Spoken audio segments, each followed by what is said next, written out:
네, 일본 자민당이 총선에서 단독으로 중의원 의석 3분의 2 이상을 확보하며 역대 최대 압승을 거뒀습니다. 다카이치 총리는 평소 전쟁 가능한 국가를 위한 개헌과 방기력 강화를 강조해온 만큼 선거 이후 각종 정책 행보에 관심이 쏠리고 있습니다. 일본 현지 연결합니다. 김세우 특파원. 네, 도쿄입니다. 네, 이번에 자민당이 단독으로 중의원의 의석의 3분의 2 이상을 얻은 것은 전후 처음인데 이 다카이치 총리가 정치적 스승인 아베 전 총리를 넘었다는 평가가 나오죠. 네, 그렇습니다. 일본 집권 자민당은 중의원 465석 가운데 3분의 2인 310석을 넘어 316석을 단독으로 확보했습니다. 기존 의석수 198석보다 무려 128석 늘었습니다. 중의원 3분의 2는 개헌안을 발의할 수 있는 의석입니다. 단일 정당이 중의원에서 의석수 3분의 1을 차지한 것은 태평양 전쟁 이후 처음입니다. 이전까지는 1986년 나카소네 정권 당시 자민당이 단독으로 얻은 304석이 가장 최다 의석이었습니다. 또 아베 전 총리가 이끄는 자민당은 2012년 이후 총선에서 대승을 했지만 300석을 넘지 못했습니다. 이 때문에 다카이치 총리가 정치적 스승인 아베 신조 전 총리 이상의 강한 정치적 기반을 구축했다는 평가가 나옵니다. 중의원에서 3분의 2 이상 의석을 차지할 경우 참의원에서 부결된 법률도 중의원 재의결로 통과시킬 수 있습니다.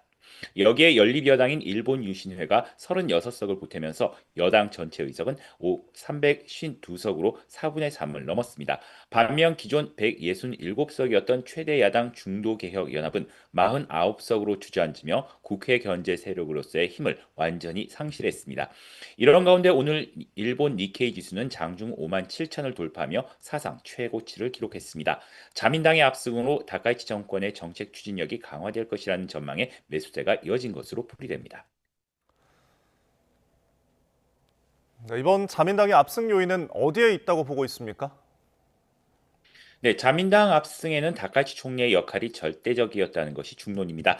지난해 10월 집권 이후 다카이치 내각 지지율은 60에서 70%대의 고공 지지율을 이어가며 30%대 안팎에 머문 자민당 지지율을 웃돌았습니다. 다카이치 총리는 이러한 점을 활용해 무려 12,480km를 이동하며 지원 유세를 이어갔는데 11개 정당 대표 가운데 가장 긴 유세거리입니다. 특히 18살에서 18에서 29세의 젊은 층 지지율은 90%에 육박했는데 기존 정치인들에게는 볼 수 없는 솔직하고 명료한 메시지 등이 큰 호응을 받고 있었습니다. 세습 의원 비율이 높은 일본의 정치 환경 속에 비세습 의원이란 점도 유권자들의 호감을 얻은 것으로 보입니다. 이 밖에 적극적인 SNS 활동도 화제였는데 다카치 총리의 짧은 동영상, 즉 쇼츠는 조회수 1억 3,800만 회를 기록하기도 했습니다. 네, 이번 총선 결과로 다카이치 내각의 보수 성향 정책이 더 탄력을 받을 거라는 전망이 나오죠. 네, 집권 자민당은 견제 세력이 없는 만큼 그동안 강조해온 보수 정책을 강하게 밀어붙일 것으로 보입니다.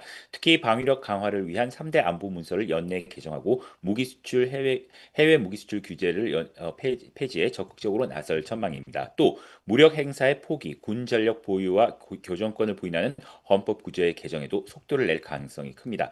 다만 개헌을 발의하려면 참의원도 3분의 2 의석이 필요한데 참의원은 아직 여소야대여서 당장 개헌을 발의하기는 어렵습니다. 이 밖에 다카이치 총리는 야스쿠니 신사 참배에 대해 환경을 정비하기 위해 노력하고 있다고 말해 주변 국가의 마찰 우려가 나오고 있습니다. 우리 정부로서도 선거 이후 역사, 영토 문제를 둘러싼 일본 정부의 대응을 예의주시할 수밖에 없어 보입니다. 지금까지 도쿄에서 YTN 김세호입니다.